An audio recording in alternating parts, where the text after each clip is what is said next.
materials, or the content are quite sufficient for your examination point of view and for the purpose of understanding the subject which is taught here, right? So please go through the notes that is provided to you. The soft copy I have provided. Anyone can take a printout, but if you don't have a printer with you, you can seek help from me. I can print out once again for you, and maybe you can go for Xerox. But yeah, before I move on, I just want to have your response here. If I'm audible and you can see the PowerPoint here, I can continue.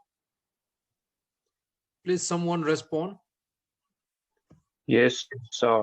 Okay, then, yeah, then I think I can continue. So far we have studied this vector analysis, where we study the vector integration theorem and all.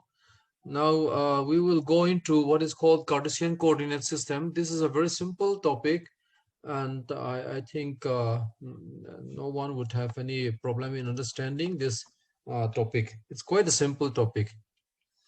So before we actually move into Cartesian system, let us have a review of what we already know, that is called polar coordinates system. So you know that, like, if you have a plane here, suppose I can consider X, Y plane. If I consider the plane of this laptop screen, I can define the location of any points on the laptop screen by defining the origin of my coordinate system. So I can define any point on the screen of my laptop as the origin of my coordinate system. Then accordingly, the location of any point can be identified considering that origin there. If I consider this through the Cartesian system, this is called through the Cartesian system. So, like for example, if you look at this point has what is the x coordinate value? Let's say x1. This point will have the y coordinate value of y1. So if you know the x coordinate value and the y coordinate value, then you can identify the location of this point.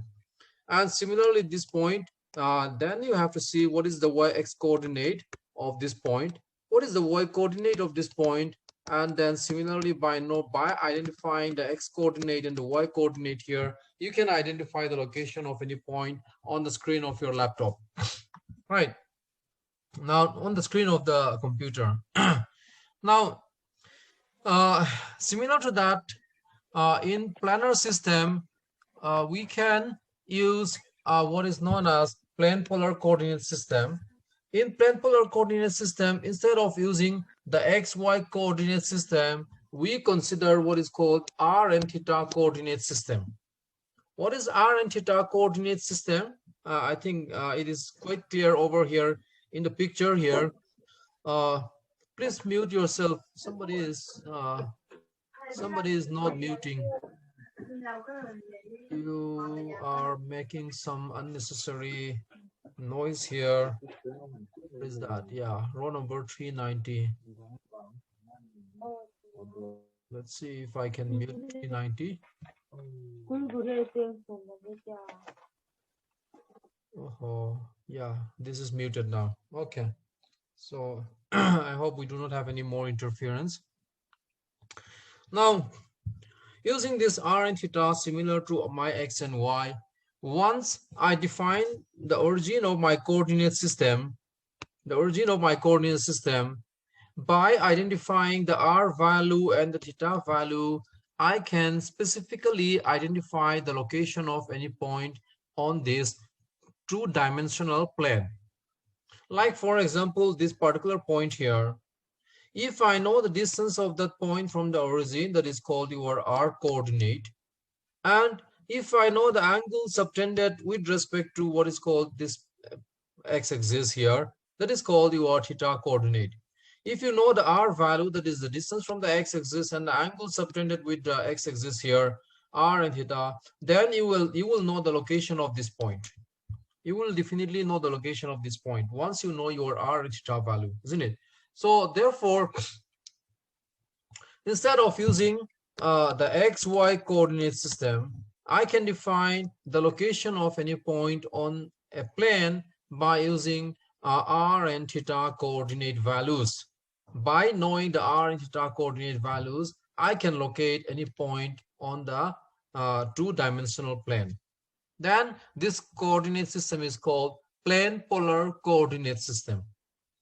And you can, of course, write the transformation relation between the two coordinates, the XY coordinate system and your r theta coordinate system. What is the transformation relation here? You can see that from this geometry here, this is theta, this is r. Your x will be r cos theta. Your y value will be r sin theta. So this is transformation relation. X can be expressed as r cos theta, y can be expressed as r sin theta. Or in other words, as you can see here, x can be written as a function of r and theta. Y can be written as a function of r and theta because y is can be expressed as r sin theta. So y can be written as a function of r and theta. And there is a reverse transformation relation also. So the reverse transformation is that I can express my polar coordinate system r and theta in terms of Cartesian to the Cartesian coordinate system x and y. That is, r can be expressed as, if you look at this here, r will be r, you can look at this triangle here, r square will be x square plus y square according to Pythagoras theorem. Then r can be written as square root of x square plus y square. Or in other words, as you can see, r can be written as a function of x and y, right? And similarly, if you look at the coordinate system here, if you take tan theta here, tan theta will be the opposite side, that is y upon x. So your theta will be tan inverse of y upon x. So theta can be expressed in terms of x and y. So theta can be written as a function of x and y. So this is one transformation relation. This is the reverse transformation relation. Here in the first transformation relation, you can express your x and y in terms of r and theta. In the second transformation relation, conversely, you can write your r and theta as a function of x and y. So another point which is needed to be noted here is that in rectangular coordinate system, Cartesian system, like the one I have just written, where is that? Yeah, like this. This is your x, this is your y. Your unit vector along this direction is called I cap, you remember that. Your unit vector along this y direction is called j cap. Now, you know that the position vector of any point here, which we usually define as r vector, position vector can be written as x I plus y j, like I already discussed. Position vector of any point in this 2D Cartesian can be written as xi plus yj. If it is a 3D Cartesian system, you have to add another term called zk cap, isn't it, for the 3D. Now for the 2D, this is your position vector. How do you obtain unit vector out of position vector? You can obtain unit vector out of the position vector by calculating what is called the tangent vector along the x-coordinate line. How do we obtain the tangent vector along the x-coordinate line? Tangent vector can be obtained by differentiating the position vector. So this I probably skipped while I was doing vector analysis. It is already there in my notes, so you can go through that. So tangent vector along the x-coordinate is simply partial derivative of the position vector with respect to the x-coordinate. That will give you the tangent vector along the x-axis. And if you want to find unit vector for anything, you divide that vector by the magnitude of the vector, then you get the unit vector. What is the magnitude of this vector? I cap magnitude itself is 1. So this will be I here. So similar to that, we can also find unit vectors in plane polar system. In plane polar system, in order to write the position vector, you know that position vector in Cartesian system is xi plus yj, and the transformation relation, as I already said, it will be r cos theta. It is r cos theta, y is r sin theta.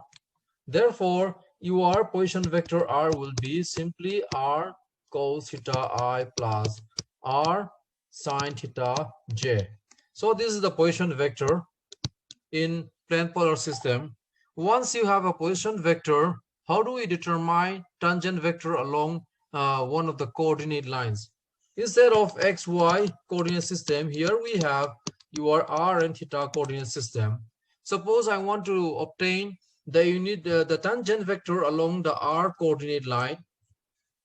What I have to do is that I have to differentiate the position vector with respect to r coordinate, just like we did here. Here in a Cartesian system, we write the position vector. We write the position vector in a 2D Cartesian system. In order to determine the tangent vector along the x coordinate, what we have to do is that we have to differentiate our position vector with respect to x. So this will give me the tangent vector along the x-axis. Tangent vector along the x-axis. So tangent means you are writing another vector. You are drawing a tangent line along the x-axis. Okay. So similar to that, here you can calculate the tangent vector along the r coordinate line by simply differentiating the position vector with r. So the position vector is known to you already from this, and if you differentiate with r, this will be differentiation of r is 1. So cos theta is constant with respect to r, sin theta is constant with respect to r. So simply you write cos theta I plus sin theta j. So again, this is partial derivatives. Okay. Now, once I have a tangent vector along the r coordinate line, once I have that, how will I obtain unit vector along the r coordinate line? You know that if A is a vector, unit vector along a direction will be vector A divided by magnitude of vector A. So this will be unit vector. What is unit vector? Unit vector is a vector quantity having unit magnitude. A vector quantity having unit magnitude. If you have any vector A in any direction, if you want to find unit vector along that vector direction, you simply have to divide that vector with the magnitude of that vector. So once you do that, whatever you obtain out of that will give you unit vector along the direction of vector A here. So similar to that, by partially differentiating this position vector with respect to r coordinate, I can obtain tangent vector along the r coordinate line. Once I have tangent vector along the r coordinate line, in order to determine unit vector, I simply have to divide with the magnitude of the vector itself, that is this. Okay, so unit vector means there is a cap here, r cap. So if you do that, you will get this. This is the unit vector along the r coordinate line. And similarly, in this plane polar, you can also obtain unit vector along the theta coordinate line. How do we do that? In order to do that, again, I will calculate the tangent vector along the theta coordinate line. So tangent vector can be obtained by differentiating the position vector with your theta coordinate. Then if you do that, here differentiation of cos theta here will be minus of sin theta. Differentiation of sin theta is cos theta. Then you will get this. Then in order to obtain unit vector, that is your theta cap here, unit vector theta cap along the theta coordinate line, simply divide this tangent vector, this is the tangent vector, divide it with its magnitude, then you get the unit vector along the theta coordinate lines. Theta coordinate line. Okay, so it's something like this. You have your this is your theta, let's say this is your r coordinate line, this is your r coordinate line. Okay, and your theta coordinate line is like this. Your theta coordinate line can go from 0 to 360 like this, right? So if you increase your theta value, it will go from this point to this point. It will move around like this. If you fix your R value constant, if you fix your R value, if you keep your R value fixed, you can vary theta from 0 to 360° by varying that your point will move around a circle. So for every R value here, your theta coordinate will be moving in a circle like this. Your theta coordinate line will be like this, isn't it? Now, at any point here, you can draw a tangent to this theta coordinate. The tangent to the theta coordinate will be something like this, right? This is your del r upon del theta. At this point here, this will be your tangent vector del r position vector upon del theta. This will be tangent vector to the coordinate line.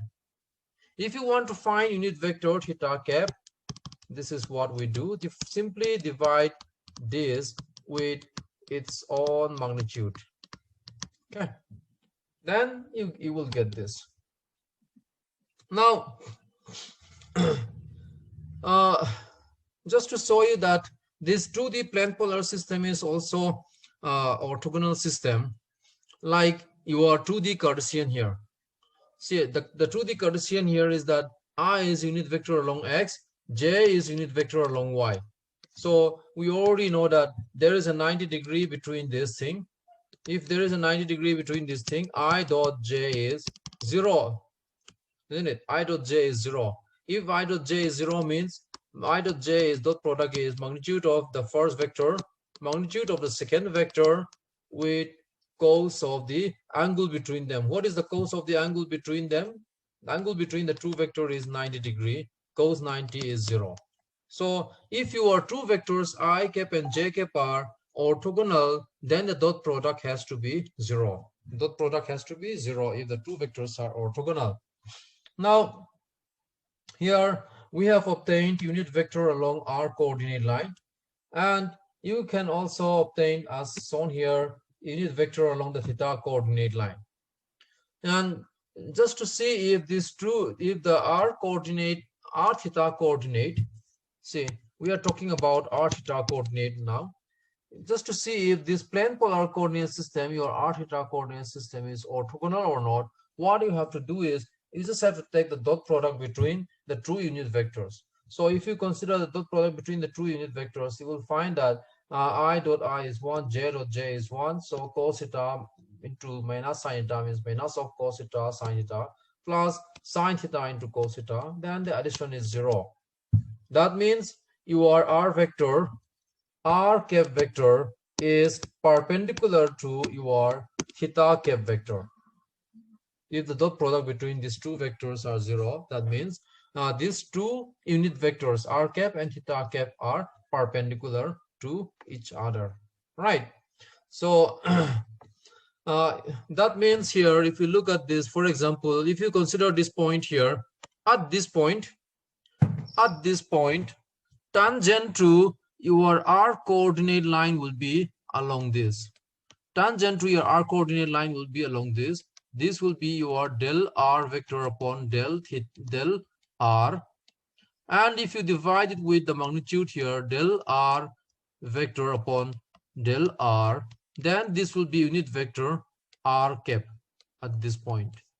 And at this point, unit vector theta cap will be along this, because theta is unit vector along, theta cap is unit vector along the tangent to this theta coordinate. So as you see, the angle between r cap and theta cap is 90 here. And also, if you consider this point here, over this point, this is your r coordinate line. In this r coordinate line, if you draw a tangent, the tangent will be along this only. So this will be at this point, your r coordinate line is like this, the tangent is like this. So this will be your r cap direction. R cap is simply del r upon del r vector upon del r divided by magnitude of that. And at this point, if you draw this is the theta coordinate line. The theta coordinate line is 90 degree, as I have already explained. If you move theta value from 0 to 360 degree, you will move in a circle. So this is your theta coordinate line. So at this point, if you draw a tangent to this theta coordinate line, it will be something like this. And if you divide it with the magnitude of that, you will get your theta cap like this. So the angle between your r cap and theta cap is 90 degree always. So your 2D plane polar coordinate system is orthogonal, because the unit vectors are perpendicular to each other. Okay, the unit vectors along the two coordinate lines are perpendicular to each other. Now, let us quickly look into what is called our 3D Cartesian system. So in the 3D Cartesian system, we can identify 3 coordinate lines. The first coordinate line is your x coordinate line, as you see. Oh, sorry. This is your x coordinate line. And you have your y coordinate line. And you have your z coordinate line. And we know that these coordinate lines have unit vector I cap, j cap, and k cap. They are perpendicular to each other. So it is an orthogonal system. Similar to that, in addition to that, actually, in addition to the coordinate lines, you can also have, here you have 3 coordinate surfaces. Okay, 3 coordinate surfaces. What are the 3 coordinate surfaces here? One surface you can think of here is something on this YZ plane. If you consider this YZ plane, you will find that there is a surface, a planar surface actually. This is a planar surface on the YZ plane. What is the equation of this surface, plane surface? The equation of this surface is x is equal to C1. The equation of the surface is x equal to C1. Why do I say that x equal to C1? C1 means it is a constant value. Like, for example, if this is the origin O here, on this the plane on this, the plane passing through this origin will have x value as 0. For any point here, if you consider this point also x value is 0, at this point also x value is 0, any point on this surface x value is 0. So the equation for that surface will be x equal to 0. Now, if you say that this is your x equal to 1 here, x equal to 1 here, cutting across this x equal to 1, you can also consider another plane. What will be the equation of this plane? The equation of this plane will be x equal to 1. Why is that? Because at every point on this plane, your x value is 1. Your y value may vary from minus infinity to plus infinity. Z may vary from minus infinity to plus infinity. But on this plane, your x value is always a certain constant, that is 1. And similarly here, you can also consider another surface, x equal to true surface. So any planar surface on the YZ plane can be identified or can be written in general in terms of x equal to C1. So that the equation of the surface can be written, the equation of surface can be simply written as x value as constant, C1. And similarly, you also have another plane here on this XZ plane. So what is the equation of this XZ plane? The equation of set of planes on the XZ plane or parallel to the XZ plane will be y equal to C2 simply. It's a planar surface. And similarly here on this XY plane, you can have another surface. That surface, the equation will be Z equal to C3. Z equal to C3 surface. So what I want to explain here is that in this 3D Cartesian system, you have 3 coordinate lines, x, y, and z. All coordinate lines are straight lines. All coordinate lines are straight lines. And perpendicular to each other. Okay, and this 3D Cartesian system also has three coordinate surfaces. One coordinate surface is x equal to c1 surface, which is a planar surface, and another coordinate surface is y equal to c2 surface, another planar surface, and z equal to c3 surface, another planar surface. You have three plane surfaces intersecting each other at 90 degrees. In 3D Cartesian system, you have three planar surfaces intersecting each other at 90 degrees. Okay, so that is the Cartesian system we are already familiar. That is the coordinate system we are already familiar with. So in the coordinate system we are already familiar with, that is a 3D Cartesian system. We have three coordinate lines. They are all straight lines. We have three coordinate surfaces which are all planar. Okay, remember that. Now, for many of these physical and mathematical problems and engineering problems also, in fact, you will come across certain systems which can be more easily defined using what is called curvilinear coordinate system instead of that 3D Cartesian system. So what is a curvilinear coordinate system? A curvilinear coordinate system is a coordinate system in which at least one of the coordinate lines is a curve. So like I already said here, in our 3D Cartesian system, all the coordinate lines are straight line and all the coordinate surfaces are planar. But in a Cartesian system, in a curvilinear system, at least one of the coordinate lines is a curve. Okay, in this system, at least one of the coordinate surfaces. So the coordinate surface can be written as, see, instead of x, y, z in Cartesian system. In Cartesian system, we use x, y, z. In curvilinear system, instead of x, y, z, we use u1, u2, u3. Okay, so remember that. In Cartesian system, we use x, y, z coordinate lines. In curvilinear system, instead of x, y, z, we use u1, u2, u3 coordinate lines. And in Cartesian system, the coordinate surfaces are x equal to c1, y equal to c2, z equal to c3. But in curvilinear coordinate system, the coordinate surfaces are u1 equal to c1, u2 equal to c2, u3 equal to c3, just like in Cartesian system. Okay, so in a curvilinear system, at least one of the coordinate lines, it could be u1 coordinate line, or it could be u2, or it could be u3 coordinate line. At least one of the coordinate line is a curve. However, in 3D Cartesian system, x, y, z coordinate lines are all straight lines.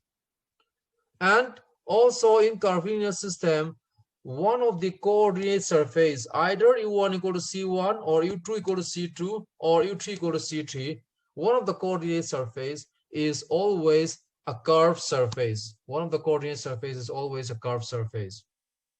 However, in 3D Cartesian system, you have seen that all the coordinate surface, that is x equal to c1, y equal to c2, z equal to c3, they are all planar surface. That is the difference between Cartesian and curvilinear system. Okay. And what is orthogonal curvilinear coordinate system? Orthogonal curvilinear coordinate system is another special type of this curvilinear system in which all the coordinate lines intersect at 90 degrees at any point. In which all the coordinate lines intersect at 90 degrees at any point, or the coordinate surfaces intersect each other at 90 degrees. Like I have already shown here, our r plane polar coordinates, our r theta system. In this r theta system, one of the coordinate line, that is the r coordinate line, is a straight line. However, your theta coordinate line your theta coordinate line is no longer a straight line. It is a circle. It is a curved coordinate line. Okay, it is a curved coordinate line. However, at any point here, if you consider this point also, this r coordinate line and your theta coordinate line, they always intersect each other at 90 degree. So when the coordinate lines intersect each other at 90 degree, they are known as orthogonal system, orthogonal coordinate system. Like in your XYZ coordinate system here, your coordinate line, X coordinate line, and your X coordinate line and your Y coordinate line, they intersect each other at 90 degree. So similar to that, in this plane polar system also, although one of the coordinate line is a curved line, that is your theta coordinate line is a circle here, at any point on this plane, r coordinate line and your theta coordinate line, they always intersect at 90 degree. Therefore, you can say that your r theta coordinate system, plane polar coordinate system, is orthogonal. So the same classification is applied for the 3D curvilinear system. In the 3D curvilinear system, if all the coordinate lines, u1 coordinate line, u2 coordinate line, u3 coordinate line, at any point in a space, if they intersect each other at 90 degree, then this is called orthogonal curvilinear coordinate system.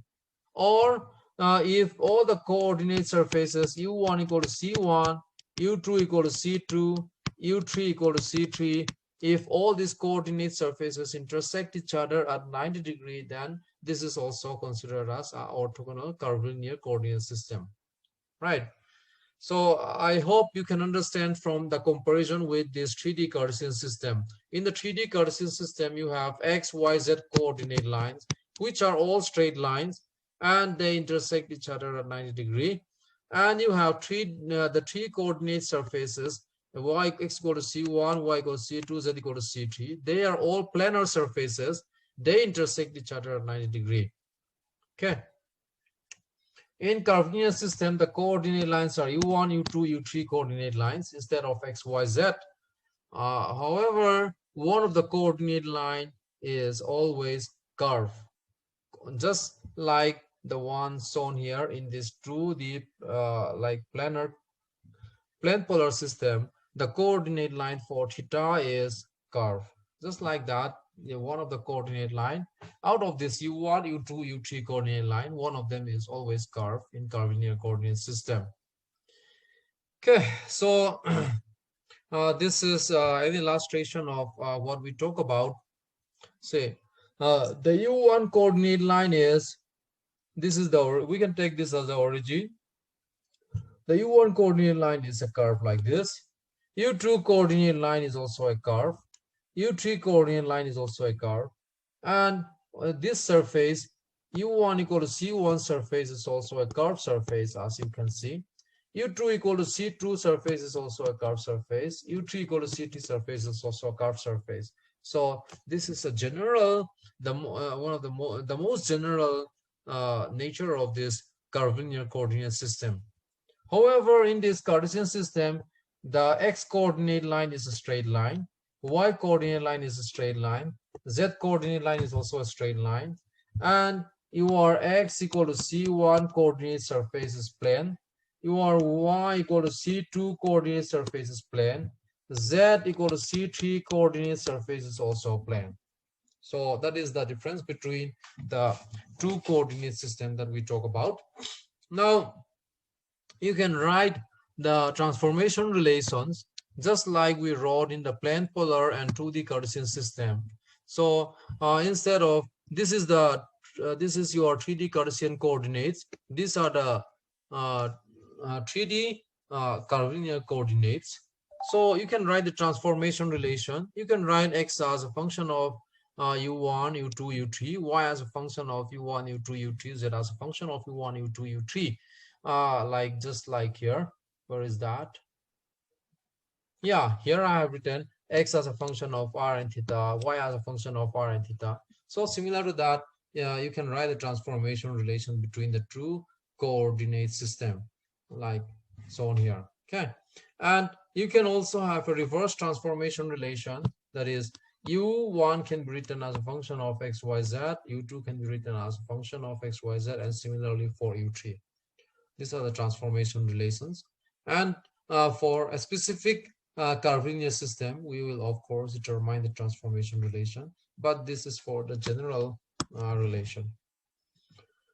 Now, again, what will be the tangent unit vectors? Like we discussed in our Cartesian system, what will be the tangent unit vectors?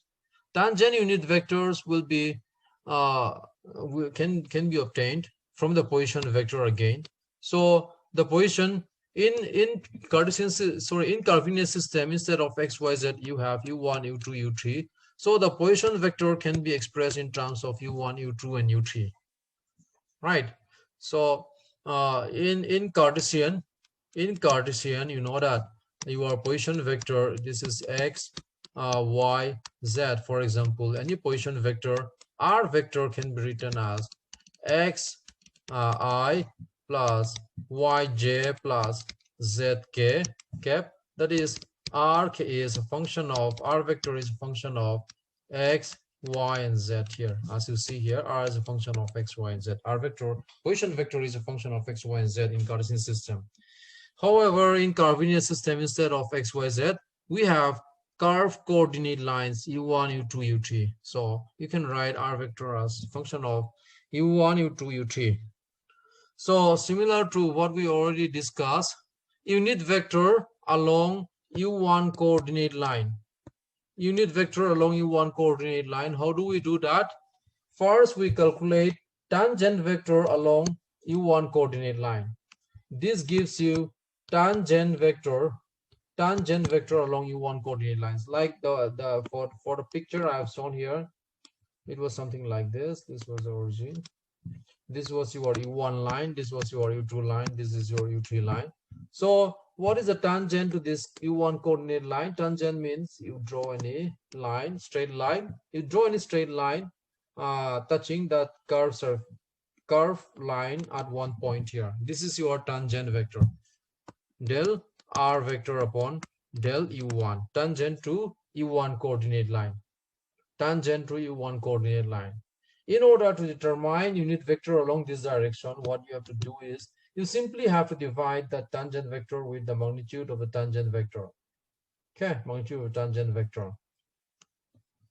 So if you denote the magnitude of the tangent vector as h1, known as the scale factor, this is called the scale factor. H1 is called the scale factor. If you denote the tangent vector as h1, sorry, the magnitude of tangent vector as h1, you can rewrite this as del r upon vector upon del u1 will be, you just write this as your h1. It will be equal to h1 into e1 cap. H1 into e1 cap. E1 cap is the unit vector. E1 cap is the unit vector along e1 coordinate line. Similar to that, you can find tangent vector to this u2 coordinate line at this point. At this point, tangent vector to u2 coordinate line will be del position vector divided with coordinate variable del u2. This will be your tangent vector to this u2 coordinate line. And you can calculate your e2 unit vector, which you can do it by using del r vector upon del u2 divided by magnitude of del r vector upon del u2. This will give me unit vector along this. And similarly, unit vector along this, your e3 cap will be tangent vector along u3 del r upon del u3 divided by magnitude of that vector del r upon del u3. Right. So like this, you can denote this as scale factor along u2 coordinate. This is scale factor along u3 coordinate. Then you can write del r upon del this thing as this, del r vector upon del u3 as h3 into e3. Now in addition to that, in addition to this, tangent unit vectors, these are called tangent unit vectors. u1 cap, small letter u1, small letter e2, small letter e3, they are known as tangent unit vectors. Okay, tangent unit vectors. Now we can also have another unit vectors called perpendicular unit vectors. Perpendicular unit vectors. So probably I skipped this in the vector analysis calculation, but it is there in my notes. Please go through it, and if you have a doubt about it, we can discuss it once again after we finish the syllabus. So if you have any, let me give an example. Suppose this is your Cartesian system x, y, z here, and you know that if you have a planar surface here, that is coordinate surface, x equal to c1. X equal to c1 is one coordinate surface here, planar. How do you determine a vector perpendicular to this surface? A vector perpendicular to this surface can be obtained by taking a gradient on x here. Gradient x will give me a vector perpendicular to x equal to c1 surface. So what is gradient here? I del upon del x plus j del upon del y plus k cap del upon del z operating on x. So this will be I del x upon del x plus j del x upon del y plus k del x upon del z. Del x upon del y is 0 because x is independent of y, x is also independent of z, and finally you have I cap only. So when you take this is the equation of the surface. Equation of the surface is x equal to c1. If you take a gradient on that equation of the surface, then you will get a vector perpendicular to the surface. As you see, I cap is a vector along this direction. I cap is a vector along this direction. That means gradient of x, which is equal to I cap, is a vector perpendicular to this surface. And similarly, you can find a vector perpendicular to y equal to c2 surface. Vector perpendicular to z equal to c3 surface also you can obtain.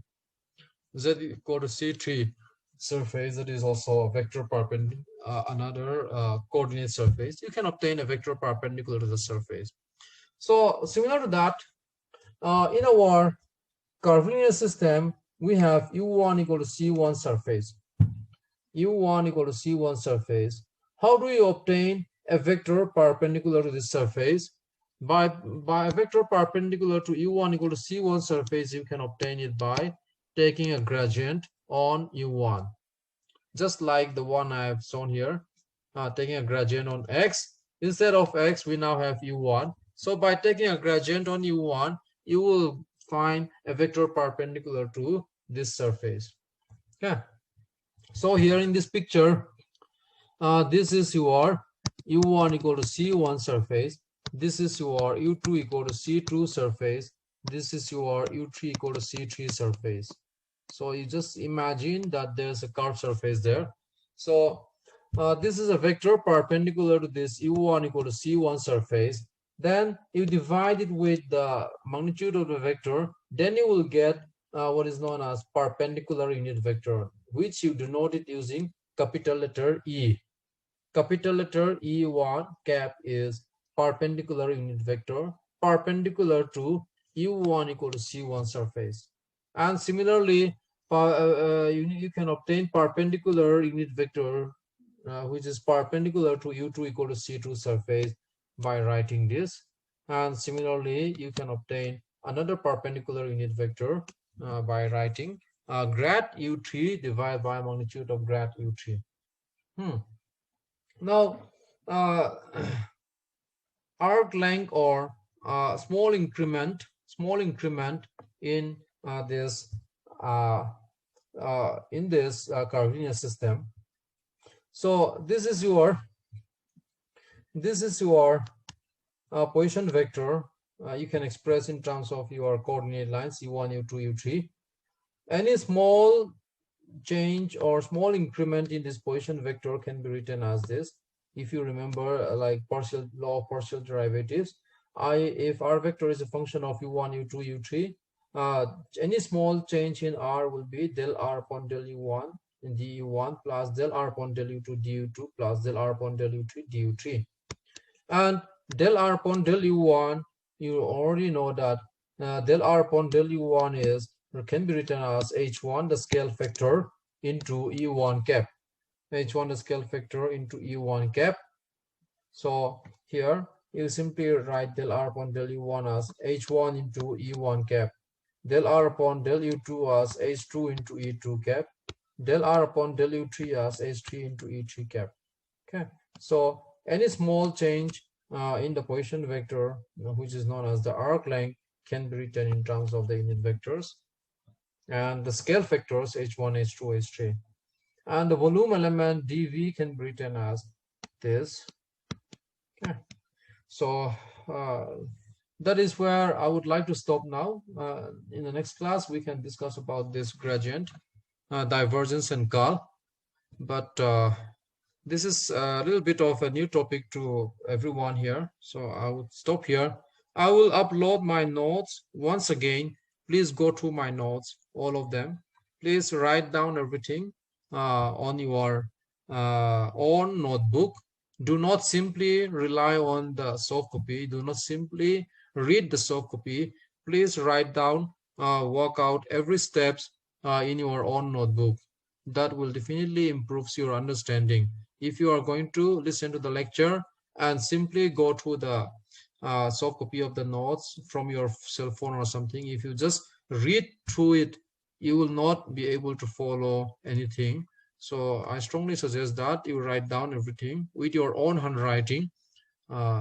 So that is the way to learn your vector analysis course here. So I will stop here and I will upload the video. If you have typed your roll number there, you can exit the meeting.